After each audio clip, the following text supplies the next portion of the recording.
Volviendo al tema de los presupuestos, yo creo que le falta todavía al Ministerio Público esa independencia. Claro, le falta. No, totalmente. Ahora imaginemos que al Ministerio Público se le deja este presupuesto, que lo necesita, o sea, necesita ser aumentado, y tú mandas para otro ministerio la administración de la cárcel, la administración de los bienes incautados, la administración de todo lo que sea vinculado a la ley de extinción de dominio, que es algo también que no se está tomando en cuenta quizás para esa discusión. Tú vas a tener un ministerio público más flaco, con menos funciones y más eficiente. Y de ahí es que nace la discusión que yo le comentaba de si es necesaria o no una reforma constitucional. Le voy a decir lo que Francisco cree. Y hablo en tercera persona porque yo es un comentario que voy a hacer desapegado. Quizás Francisco, antes de llegar a eso, para que la gente vea también, por ejemplo, la Procuraduría General de la República, que es el ente total. La Procuraduría General de la República a veces la vemos que hace campañas por el tema de la violencia contra la mujer, etcétera, etcétera. Eso realmente le quita dinero, tiempo al Ministerio Público, que lo que tiene es que ocuparse de otra cosa, de perseguir el crimen, etcétera. Las campañas de prevención en esa materia, en cómo prevenir el delito, etcétera, etcétera, junto a otras cosas, tú planteas que estén a otro nivel en el Ejecutivo. ¿Cuál sería esa estructura en el Ejecutivo que no sea, o sea, para que se cumpla la función del Estado en una serie de cosas, como tú decías? Bueno, yo quiero de aquí a 5 años una política por el tema de las boletas falsificadas, bueno, el tema de la lucha contra las drogas, el consumo de drogas, etcétera, etcétera, la violencia contra la mujer. ¿Eso en qué estructura del Estado lo verías tú? No, entonces ahí es que viene la viabilidad de un ministerio de justicia. O sea, un ministerio que cuando escuchamos justicia tenemos que saber que no es un poder judicial. O sea, esto es algo más complejo. Es un ministerio encargado de recibir todas esas funciones que, por ejemplo, al día de hoy se ejecutan y no están adscritas a ningún lado. Le voy a poner un ejemplo que es muy complejo. El Procurador General Administrativo. Ese Procurador General Administrativo actualmente está acéfalo, por lo menos funcionalmente. Y si nosotros tuviéramos un ministerio, eso es una de las justificaciones que da el mismo equipo legal del presidente Luis Abinader. Entonces, si nosotros tenemos un Ministerio de Justicia que pueda recibir todas esas funciones, como por ejemplo la diagramación coordinada, el Poder Ejecutivo, el Ministerio es un Poder Ejecutivo, claro. Diagramación coordinada con la Oficina Nacional de Estadística, con el Ministro de Educación, con ese conglomerado. Con el Ministerio de la Mujer, etcétera. Con el Ministerio de la Mujer, el de Planificación y Desarrollo, todo eso, imagínense ustedes toda esa data en manos de un ministro que su labor número uno es decir, tenemos que mejorar la seguridad jurídica en la República Dominicana, tenemos que diagramar esos hitos que debemos alcanzar en los próximos 1, 2, 5, 10 años, y que su labor sea literalmente velar porque se cumplan, y no como está ahora, que es un Ministerio Público pulpo. Y digo pulpo, que aunque hoy día quizás mencionar ese tipo esa palabra, los moluscos. Vamos a decir un Ministerio Público araña con mucha patica, ¿verdad? Bueno. Ese Ministerio Público hoy día tiene que diseñar esa política criminal mientras la ejecuta, que ya eso es un problema, mientras administra las cárceles, mientras administra el INASIF, que es uno de los tantos órganos que hay para ese tipo de investigaciones científicas, y además de eso, como decía Cavada, tiene que mantener una campaña de concientización, tiene que llevar a cabo sus planes, tiene que hacer tantas cosas que yo personalmente creo que debería tener el doble de presupuesto. Entonces, no, yo hasta ahí estoy de acuerdo. Yo creo que está bien separarlo. No nos vamos a meter en por qué en algún momento le dimos para atrás y ya existía el Ministerio de Justicia. Ya un problema con la historia, que lo veremos en otro momento. Ahora está la otra parte del pollo, el arroz con pollo.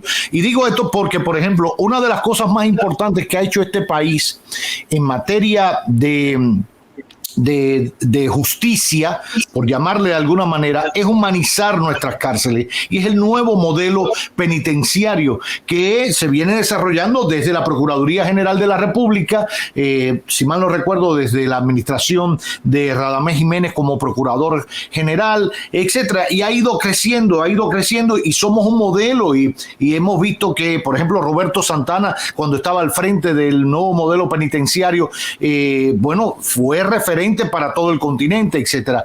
Eso para que tenga garantías. De hecho, el nuevo modelo penitenciario se financiaba, aparte de una partida del gobierno, con dinero, una porción de lo que se incautaba en droga, una serie de cosas del mismo delito. Del mismo delito para reinvertirlo en una... Y entonces creo que para que eso tenga un desarrollo mucho más acelerado que el que tiene ahora, porque imagínense cuando le ponen el presupuesto a la Procuraduría hoy en día, y tiene que decidir en destinar presupuesto a investigar un crimen o a unos supuestos criminales, a unos supuestos defalcadores del Estado, versus también tiene que destinarle dinero del mismo presupuesto, tiene que destinarle a las cárceles, a seguir la cárcel de esta y la otra. Bueno, ¿qué prioriza? Es ahí donde está el problema. Entonces, yo creo que está bien que se separe el pollo del arroz con pollo. ¿Cómo se separa eso?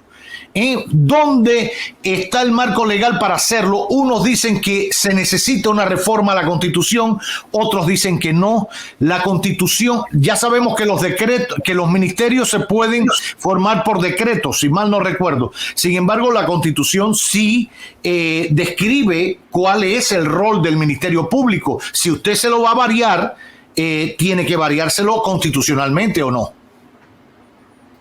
Aquí hay un temor que yo diría bien justificado a todo lo que es reforma constitucional, porque la práctica constitucional en nuestro país ha sido oportunista y casuística. O sea, todas las reformas de la Constitución son para cumplir o un deseo o para resolver un problema de la persona o de lo que están manejando en ese momento el Estado. Sin embargo, si bien es cierto que para cosas como, por ejemplo, el INASIF o el control de las cárceles no es necesaria una reforma constitucional, sino una ley, si queremos hacer esto bien, sí necesitamos una reforma integral, que no solamente vaya con baches, pasando de un lado a otro algunas funciones, sino que de forma integral genere lo que vendría a ser, pienso yo, un ecosistema de justicia novedoso para nuestro país, que sea eficiente, que sea funcional y que no sea de subir en cambio de fuerza una elevada loma que sobre la marcha vamos a ir resolviendo. Y yo le pongo un simple ejemplo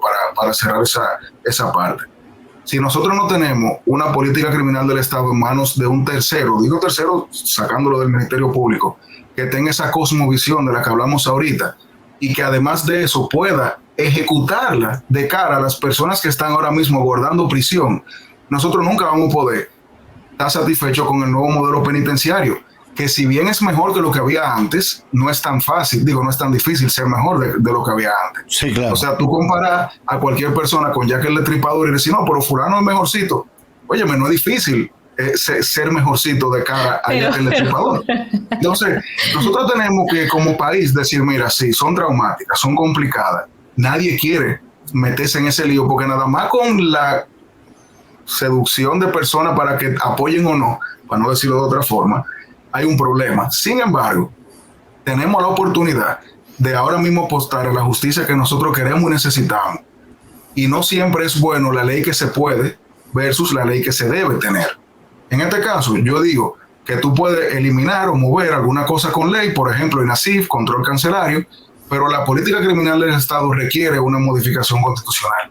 Y no podemos tenerle miedo a eso por las experiencias pasadas. Hay que enfocarse en crear una justicia que nos sirva de aquí a 15 o 20 años y que vaya de la mano con lo que está haciendo el Poder Ejecutivo, con lo que está haciendo el Poder Judicial y con lo que está haciendo el Ministerio Público como isla apartada de esa nación, que a su vez es el Poder Ejecutivo.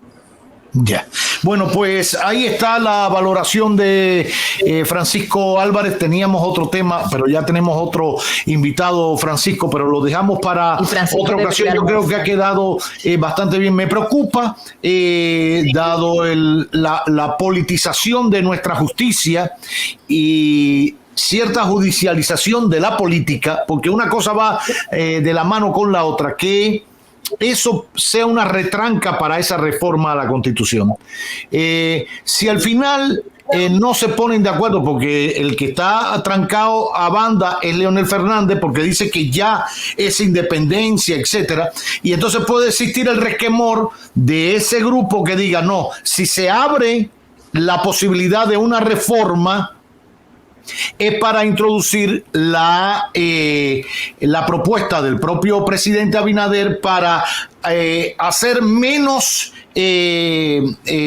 participativo al presidente en la designación o la designación o las acciones del Ministerio Público, que es lo que ha tratado de buscar el presidente Abinader. Sin embargo, el presidente Leonel Fernández dice que ya eso está descrito en los roles del Ministerio Público, está en la Constitución, cómo se designa, cuál es esa independencia que existe a la hora de actuar. Nada, pareceres de uno y del otro. Ante esa polarización de pareceres, entonces es muy poco posible que pueda someterse a una reforma a la Constitución para mejorar ese criterio del Ministerio Público. ¿Y qué va a pasar? Lamentablemente, por decreto, por ley, se va a crear el Ministerio de Justicia, que se crea por una ley, no tiene que reformarse la Constitución. Se le van a dar funciones que por ley se le van a quitar al Ministerio Público y va a quedar eso allí como un engendro, como una cosa, una isla aparte que vamos a ver cómo subsiste bajo el criterio del presidente actual. Mañana viene otro y entonces vamos a ver cómo lo maneja. Y ahí es donde está lo difícil para nosotros como nación, de poner los intereses políticos en algún momento y ver de cara a la nación, de cara a los años por venir, y no seguir poniéndole remiendos a esta estructura de gobierno cada día, porque al final, aunque el presidente diga que no va a necesitarse más presupuesto, no es cierto. Y creo que ese no es un argumento para justificar crear un Ministerio de Justicia. Se va a necesitar, porque no es verdad que el presupuesto exiguo por demás que tiene hoy el Ministerio Público, la Procuraduría General de la República, para todo eso que hace, lo van a dividir para dárselo al Ministerio de Justicia, que va a tener otra estructura. No, porque lo que queremos es que el Ministerio Público tenga más dinero, el que tiene hoy, solo para investigar y perseguir el crimen. Entonces, para mantener las cárceles y el INASIF y todo lo demás, se necesita de otro presupuesto. Entonces sí va a hacer falta más dinero. Veremos cómo se ponen de acuerdo, pero al menos nos va quedando más claro qué es el Ministerio de Justicia, qué se busca con su creación y cuál sería el bajadero legal y constitucional para crearlo. Francisco Álvarez, acompañándonos en este magazine que no tiene nombre.